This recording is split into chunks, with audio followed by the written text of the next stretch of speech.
Buenos días, nosotros somos el equipo de Julio Baileys. Saluda, Julio. Y yo, Saúl Ortega. Y les vamos a presentar sobre el grandioso tema de la arquitectura azteca. Esperemos y sea de su agrado. Primero, iniciemos con la civilización previa a los aztecas. Jóvenes, silencio de favor. Antes, ellos se solían llamar mexicas, y en 1165 escaparon de su antiguo territorio que se encontraba en el control de los toltecas. Ellos llegan a Culhuacán, donde después de un incidente donde un sacerdote usó la piel de la hija del líder de la civilización de Culhuacán como vestimenta, se ven obligados a escapar otra vez, donde por fin llegan a Azcapotzalco. Para este punto ya se están llamando aztecas. Muy bien, ahora yo les platicaré sobre la fundación de Tenochtitlán. Al contrario de lo que muchos piensan, la fundación de Tenochtitlán no fue ni la mitad de gloriosa de lo que mucha gente piensa. ¿Por qué? Porque desde chiquitos nos enseñaron que el mito de la serpiente en el nopal era la razón por la cual los aztecas llegaron y se quedaron en ese terreno pantanoso que no tenía nada favorable. Sin embargo, la historia argumenta otra cosa. Ellos, al huir de distintas tribus que los andaban persiguiendo a causa de una guerra, por distintas acciones como huir de tributo o usar la piel del líder de otra persona como vestimenta, llegaron al territorio de Azcapotzalco, en el cual pidieron que se les diera un poquito de territorio para estar en paz y ellos poder desarrollarse como una civilización propia. Los de Azcapotzalco piensan que va a ser una buena manera de conseguir tributos si los dejan en el terreno pantanoso. ¿Por qué? Porque en el terreno pantanoso había muchas serpientes, había muchas especies salvajes que podían eliminarlos o podían pues terminar como matándolos. Aparte de que este terreno pues no era favorable ya que no se podía construir. Los aztecas, al no tener otro lugar al que recurrir, llegaron y se asentaron ahí. Eso, el terreno ni las serpientes no los detuvo. Inclusive los de Azcapotzalco estaban fascinados o estaban sorprendidos de que las serpientes y todo lo que está ahí no los hubieran eliminado. En 1427, Itzcuatl se vuelve el nuevo Tlatoani, que es el líder de los aztecas. Él era un famoso militar entre los rangos de esa civilización, por lo que su primer objetivo era liberarse del control de Azcapotzalco. Así, se formó la Triple Alianza, formada entre los aztecas, Texcoco y otros pueblos pequeños que también les rendían tributo a los de Azcapotzalco. Luchan contra ellos y logran liberarse en 1428, después de más de 100 días de lucha continua. El dominio sobre otros pueblos. Al momento de que los aztecas llegaron a Tenochtitlán, ellos no tenían una cultura ni una religión establecida, por lo que decidieron tomar a un dios menor llamado Huitzilopochtli y glorificarlo y convertirlo al dios principal. Huitzilopochtli era el dios de la guerra y del sol. Esto ayudó mucho a la sociedad en aquel entonces, ya que los ciudadanos de Tenochtitlán sentían la necesidad de participar en la guerra, ya que su dios principal pues era el dios de la guerra. Entonces, con este sentimiento nacionalista hacia su territorio, se generaron bastantes dominios hacia otros pueblos, como pueden ser la Sierra de las Navajas. Fueron ya que se decía que había más de 145 kilómetros cuadrados de territorio infestado de minas de obsidiana, que ellos utilizaban como base principal para algunas herramientas, para algunas armas para la guerra, adornos y algunas estructuras arquitectónicas.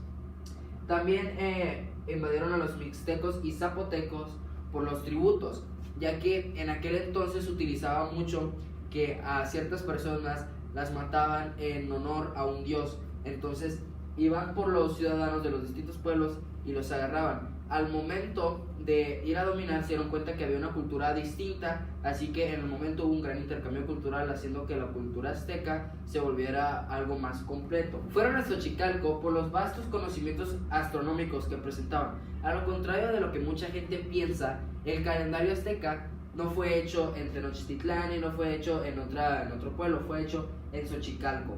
Ellos también tenían grandes estructuras arquitectónicas alabando al dios de la serpiente emplumada, que es Quetzalcóatl. Quetzalcóatl. a los purépechas por la gran cantidad de territorio que poseían. Los purépechas eran un imperio vasto en aquel entonces y tenían mucho territorio. También tenían un fuerte ejército, y para demostrar de que ellos eran la nueva fuerza que iban a dominar, fueron y conquistaron a los purépechas. Esta se clasifica como una de las guerras más sangrientas y violentas de toda la historia de los aztecas, pero aún así terminaron conquistándolo. Ahí también tenían grandes estructuras arquitectónicas como el Tzintzuntzan, que significa lugar de los colibríes. Si se dan cuenta, en todos los lugares hubo un gran intercambio cultural, hubo un gran intercambio de materia, de tributos, y en su mayoría todos los pueblos tenían grandes estructuras arquitectónicas, por lo que ayudó a que el imperio azteca se volviera algo mucho más grande, poseyera muchas más estructuras arquitectónicas y fuera una cultura mucho más completa. Cabe mencionar que para el final del imperio azteca habían conquistado más de 300 pueblos. Ahora sigamos con las clases sociales. Estas se dividían en dos principales, los pipiltin y los macehualtin. Los pipiltin, hasta arriba se encontraba el tlatoani, que era el emperador. Luego el tetecutin, que eran los héroes de guerra. A ellos se les regalaban tierras y personas para que trabajaran esas tierras. Luego estaban los sacerdotes, que eran los encargados de practicar la religión, de dirigir los sacrificios y todo eso. Y hasta abajo de los pipiltin eran los cacuyeques, que eran los gobernadores de cada barrio en Tenochtitlán. Luego, en los macehualtin están los pochtecas, que eran los comerciantes que en general se encontraban en la ciudad vecina de Tlatelolco. Luego los macehualtin, que es el pueblo, la gente en general. Luego los mayeques y tlatacoltin. Los mayeques eran los encargados de trabajar las tierras de los tetecutin, y los tlatacoltin eran los esclavos. Pero no eran esclavos tradicionales como los conocemos hoy en día, sino que uno se volvía esclavo por perder una apuesta, o por deudas que no podía pagar, o por robarle a alguien. El dueño del esclavo no era en sí el dueño, porque no tenía poder sobre la vida del esclavo. Simplemente ellos tenían que trabajar para la otra persona hasta saldar sus deudas. Arquitectura. Como muchos saben, la arquitectura azteca es una de las más vastas y más ricas en la historia de México. Nosotros les vamos a explicar dos de los acontecimientos arquitectónicos que tuvieron más importantes en aquel entonces. Yo les voy a explicar específicamente uno, que son las chinampas.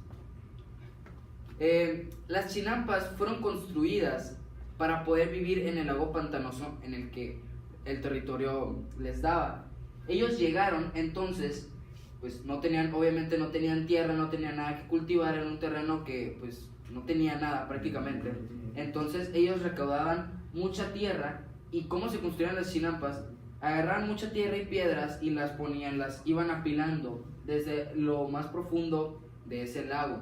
Al momento de llegar arriba lo tapaban con tierra, toda con tierra y con piedras y con raíces, y luego plantaban un árbol. Ahí, como pueden ver, muchos árboles que tenían raíces muy fuertes. ¿Cómo se llamaban esos árboles, Julio? No tengo ni la menor idea. No tenía ni la menor idea, pero esos árboles tenían un nombre en específico en aquel entonces que significaba su fuerza y su esplendor, por lo que las raíces mantenían de pie toda la estructura. E inclusive las chinampas, estas estructuras en algunas partes de la Ciudad de México siguen de pie, porque los árboles pues simplemente crecen y crecen, unos envejecen pero siguen haciéndose más anchos y más fuertes. Ahora, esta es el Templo Mayor. Es la obra arquitectónica más grande e importante de los aztecas. Se encontraba en el centro de la plaza principal, y de él partían los 4 puntos cardinales. Tenía 2 templos en la cima, cada uno representaba un dios diferente.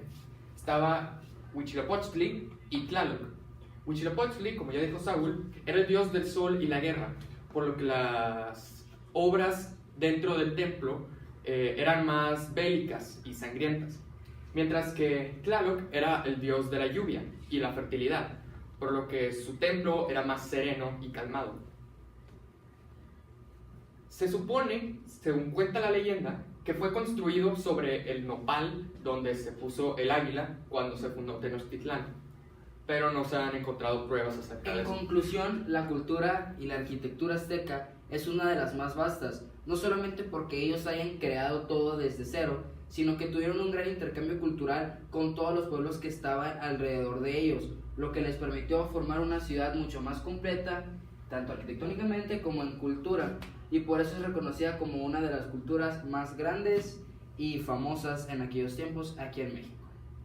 Gracias. Muchas gracias.